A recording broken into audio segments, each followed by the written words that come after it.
अगर गरीब नहीं रहना चाहते तो बूढ़े गिद्ध की यह 5 बातें ध्यान रखना। बहुत पुराने समय की बात है, जब गांवों में ना मोबाइल थे, ना बैंक अकाउंट्स और ना ही दिन रात भागती जिंदगी। सूरज ढलते ही घरों में दिए जलते और लोग चूल्हे की आग पर रोटियां सेंकते हुए किस्से कहानियां सुनते थे। ऐसे ही एक गांव था धूलपुर। यह गांव पहाड़ियों से घिरा था और बीचों बीच एक पुराना सा पीपल का पेड़ था, जहां हर शाम गांव के बुजुर्ग जमा होते थे। उसी गांव में रहता था वीरू, 20-22 साल का जवान लड़का, पर काम के नाम पर जीरो।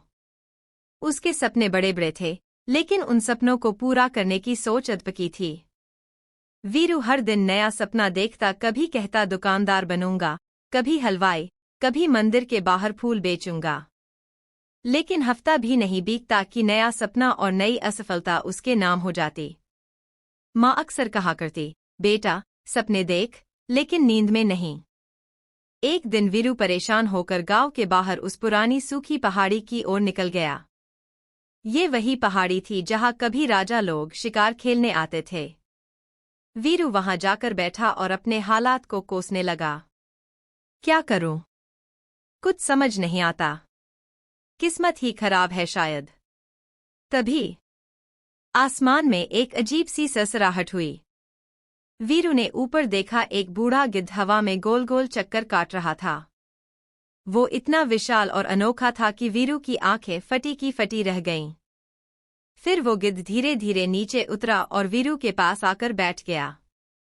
उसकी आंखों में कोई रहस्य था, जैसे सदियों का अनुभव छिपा हो। उसकी चोंच पर खरोंचें थी और पंख झड़े हुए, पर उसकी आवाज जैसे कोई पुराना ऋषि बोल रहा हो। गिद्ध बोला, क्यों रे वीरू, भाग्य को दोष दे रहा है? क्या तू जानना चाहता है कि अमीर कैसे बनते हैं? वीरू डरते डरते बोला, तू बोल कैसे रहा है? गिद्ध मुस्कराया, मैं कोई मामूली गिद्ध नहीं। मैं वो हूं जो समय के साथ चलता है। राजा महाराजा, सेठ साहूकार, सभी को उड़ते देखा है और गिरते भी। अगर तू गरीब नहीं रहना चाहता तो मेरी 5 बातें ध्यान से सुन, और इन बातों को मान लिया तो किस्मत तेरे सामने सिर झुकाएगी। वीरू की आंखों में उम्मीद चमकने लगी। वो बोला, बोलो गिद्ध बाबा, मैं तैयार हूं। पहली बात, मुफ्त की सलाह कभी मत मानो। गिद्ध ने अपनी गर्दन घुमाई और बोला, सबसे पहली बात, मुफ्त की सलाह कभी मत मानो। जो सलाह खुद के लिए नहीं इस्तेमाल करते, वो दूसरों को बांटते हैं। समझा? वीरू कुछ समझा नहीं। तभी गिद्ध ने कहा, जा, इस बात को आजमा कर देख, तू खुद समझ जाएगा। अगले दिन वीरू गांव के चौक पर बैठा था। तभी हरिराम पहलवान आया, एक हट्टा कट्टा इंसान जो सुबह सुबह मुर्गा बनाकर लोगों को योगा सिखाता और दोपहर को जलेबी खाता था। उसने वीरू को देखा और बोला, अरे वीरू, बड़ा परेशान लग रहा है रे। चल, तेरे लिए एक बढ़िया बिजनेस आइडिया है। वीरू की आंखें चमक गई, सच में? क्या? हरिराम बोला, सुन, गांव में ठंड आने वाली है। तू ऊन के मोजे बेचना शुरू कर दे। मैं खुद तुझसे खरीदूंगा। वीरू ने बिना सोचे समझे सारा बचा पैसा निकालकर ऊन खरीदा, कुछ दर्जियों को पैसे दिए और 2 दिन में मोजे तैयार हो गए। तीसरे दिन वीरू सुबह सुबह बाजार में स्टॉल लगाकर बैठ गया। पर न हरिराम आया, न कोई ग्राहक। लोग बोले, अरे भाई, अभी तो गर्मी चल रही है। शाम होते होते वीरू का चेहरा मुरझा गया। दर्जियों ने मेहनताना मांगा और वीरू की जेब में ढेला नहीं बचा। थकाहारा वो फिर उस पहाड़ी पर पहुंचा। गिद्ध ने देखा और मुस्कुराकर पूछा, कैसा रहा उनका धंधा? वीरू झेंप गया, बाबा, आप सही थे। हरिराम ने तो खुद मोजे नहीं खरीदे। गिद्ध बोला, यही तो कहा था, जो मुफ्त में सलाह देता है वो खुद उस पर अमल नहीं करता। जो अनुभव से सलाह दे वही माननी चाहिए। वीरू सिर हिलाता रहा। उस दिन उसे पहली सीख मिल गई, सलाह वही लो जो खुद उस रास्ते पर चला हो। गिद्ध मुस्कराया, अब तैयार हो जा, अगली बात कल बताऊंगा, लेकिन याद रखना, अगली बात सुनने से पहले आज की बात को पक्का समझना। वीरू सिर झुकाकर बोला, बिल्कुल बाबा। दूसरी बात, कम बोल, ज्यादा कर। अगली सुबह वीरू सूरज उगने से पहले ही पहाड़ी पर जा बैठा। उसके मन में बेचैनी थी अगली सीख जानने की। गिद्ध धीरे धीरे फड़फड़ाता हुआ आया और एक पत्थर पर बैठ गया। उसकी आंखों में अब और ज्यादा गहराई थी। तो वीरू, गिद्ध ने कहा, पहली बात सीखी या फिर से ऊन के मोजे बनाने लगा? वीरू हंस पड़ा, अब तो कान पकड़ लिए बाबा। गिद्ध बोला, अच्छा तो सुन दूसरी बात जो तुझे जिंदगी भर याद रखनी चाहिए, कम बोल, ज्यादा कर। वीरू चौंका, मतलब? गिद्ध बोला, हर गांव में दो तरह के लोग होते हैं, एक जो सुबह से शाम तक बोलते हैं लेकिन करते कुछ नहीं, और दूसरे जो चुपचाप काम करते हैं और जब उनका काम बोलता है तो सब चुप हो जाते हैं। अब जा और देख इस बात का असर कहाँ दिखता है। वीरू गांव में लौटा। वहां रामदीन और शंभू, दो जमींदारों के लड़के, आपस में होड़ कर रहे थे। रामदीन पूरे गांव में ढिंडोरा पीट रहा था, मैं नेवा गांव में सबसे बड़ा गोदाम बनवाऊंगा, सब अनाज मुझसे खरीदेंगे। वहीं शंभू कुछ नहीं बोला, बस चुपचाप गांव से बाहर की जमीन में ईंट पत्थर, मजदूर और इंजीनियर जुटा रहा था। किसी को कानों कान खबर नहीं हुई कि वो एक बड़ा गोदाम बना रहा है। 3 महीने बाद जब फसल आई, रामदीन का गोदाम तो सिर्फ नींव तक ही पहुंचा था, पर शंभू का गोदाम तैयार खड़ा था। सभी किसान अपने अनाज के भंडारण के लिए वहीं पहुंच गए। रामदीन मुंह ताकता रह गया। वीरू ने देखा और सीखा, बोलने से पेट नहीं भरता, काम करने से रोटियां बनती हैं। वो पहाड़ी की ओर दौड़ा और बोला, बाबा, बात समझ में आ गई, जो चुपचाप काम करता है वही आगे बढ़ता है। गिद्ध ने सिर हिलाया, अब तू समझदार हो रहा है। तीसरी बात में तुझे सच्चे रिश्तों की पहचान करनी होगी। वीरू चौंका, सच्चे रिश्ते?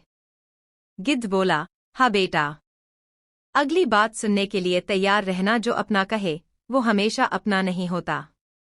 वीरू अब पहले से ज्यादा सजग हो गया था।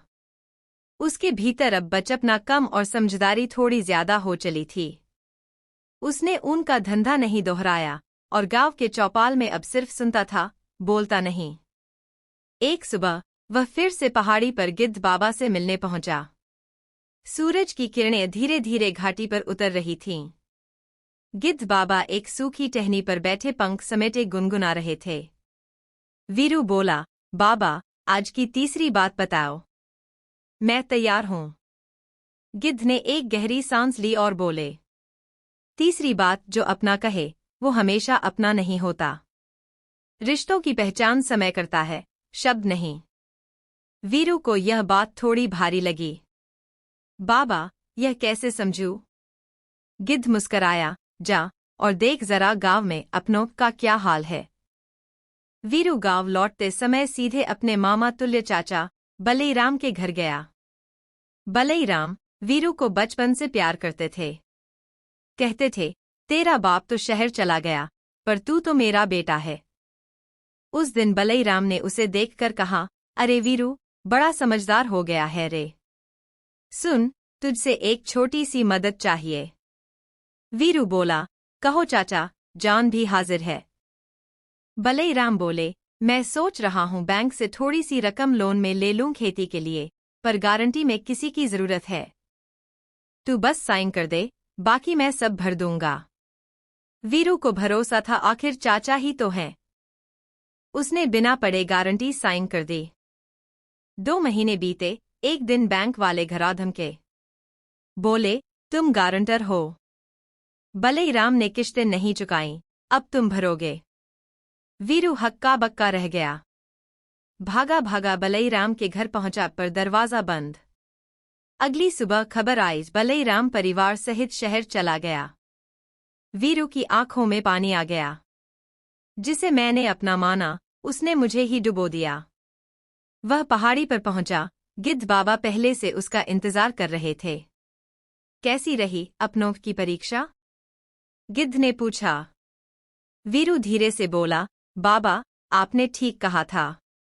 जो अपने कहे वो हमेशा अपना नहीं होता। चाचा ने मुझे ही धोखा दिया।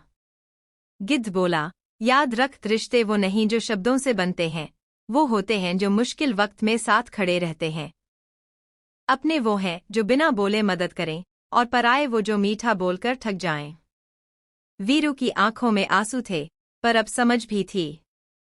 गिद्ध बाबा बोले, अब तू अगले पायदान के लायक हो गया है, अब सुन चौथी बात कल। और इस बार बात होगी मेहनत की असली परिभाषा पर। चौथी बात, मेहनत दिखाने के लिए मत कर, फल पाने के लिए कर। अब वीरू एक बदले हुए इंसान की तरह था, अनुभव से परिपक्व और जीवन की ठोकरों से सजग। वह अब बोलने से पहले सोचता था और भरोसा करने से पहले परखता था। अगली सुबह वह फिर गिद्ध बाबा से मिलने पहाड़ी पर पहुंचा। आसमान हल्के बादलों से ढका था। हवा में ठंडक थी और गिद्ध बाबा आज पेड़ की सबसे ऊंची डाल पर बैठे थे। वीरू ने हाथ जोड़कर कहा, बाबा, अब बताइए अगली बात, मैं सीखने को तैयार हूं। गिद्ध बाबा धीरे से बोले, मेहनत दिखाने के लिए मत कर, फल पाने के लिए कर। वीरू कुछ समझा नहीं। उसने पूछा, बाबा, मेहनत तो मेहनत है, चाहे जैसे हो, फर्क क्या पड़ता है? गिद्ध मुस्कराया, फर्क बहुत पड़ता है बेटा। चल, एक कहानी सुनाता हूं। गांव में एक था रामू काका। सब उसे पगला रामू कहते थे, क्योंकि वह रोज खेत में घंटों हल चलाता, मिट्टी पलटता और फिर खुद ही अपने खेत की फोटो खींच खींच कर गांव में दिखाता, देखो कितना मेहनती हूं मैं। लोगों ने तारीफ करनी शुरू कर दी। चौपाल में उसकी खूब वाहवाही होती। पर एक दिन गांव में एक बड़ा व्यापारी आया जो किसानों की उपज खरीदने आया था। उसने रामू के खेत की ओर देखा और कहा, तुमने तो कुछ बोया ही नहीं, खाली खेत में क्या खरीदूं? रामू बोला, पर मैंने खूब मेहनत की है। व्यापारी हंस पड़ा, मेहनत बोने के लिए होती है, दिखाने के लिए नहीं।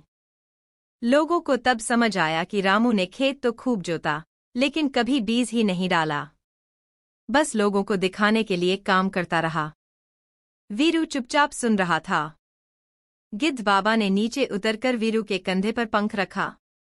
वीरू, इस दुनिया में बहुत लोग मेहनत का नाटक करते हैं, दिन भर दिखावा, पर असल में नतीजा शून्य।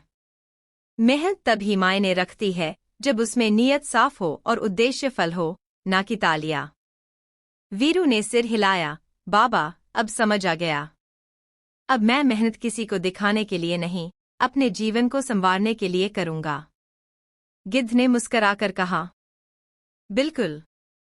और अब समय है पांचवी और अंतिम बात का, कल आना, जब आसमान पूरी तरह साफ हो। आखिरी बात वो है जो सबसे ज्यादा कीमती है। पांचवी बात, जिसके पास सब कुछ हो पर संतोष न हो, वह सबसे गरीब है। अगले दिन सुबह सुबह वीरू पहाड़ी की ओर बढ़ चला। आसमान पूरी तरह साफ था, सूरज की हल्की हल्की रोशनी घाटी में उतर रही थी और हवा में अजीब सी शांति थी। गिद्ध बाबा पहले से ही वहां बैठे थे, जैसे इंतजार कर रहे हों।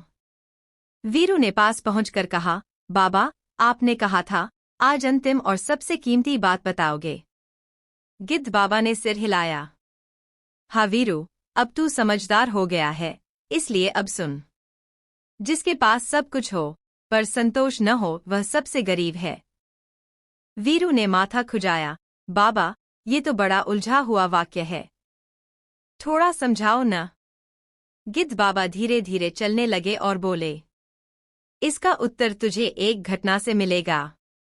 चल, तुझे एक जगह ले चलता हूं। गांव से दूर एक कस्बे में एक मशहूर हलवाई था, हरिराम। उसका इतना बड़ा कारोबार था कि 5 गांवों से लोग मिठाइयाँ खरीदने आते थे। उसके पास नौकर थे, गाड़ियाँ थीं, सोना चांदी, बैंक में लाखों रुपए। लेकिन फिर भी हरिराम हर समय बेचैन रहता। एक दिन वो पंडित से पूछने गया, मुझे रात नींद नहीं आती, दिल में शांति नहीं है। क्यों? पंडित ने कहा, तू हर दिन एक मिठाई अपने हाथ से बनाकर किसी गरीब को दे और बदले में कुछ न ले। हरिराम ने वैसा किया। पहले दिन उसे अच्छा लगा, दूसरे दिन थोड़ा सुकून मिला, तीसरे दिन उसने देखा कि वह गरीब बच्चा जिसे उसने लड्डू दिया था खुशी से झूम रहा था। हरिराम ने पहली बार महसूस किया, मेरे पास तो बहुत कुछ है, लेकिन वो मुस्कुराहट मेरे पास नहीं थी। वीरू चुपचाप सुनता रहा। गिद्ध बाबा बोले, वीरू, जब तक मन में संतोष नहीं होगा, तू चाहे करोड़पति बन जा, तू गरीब ही रहेगा। संतोष ही असली धन है।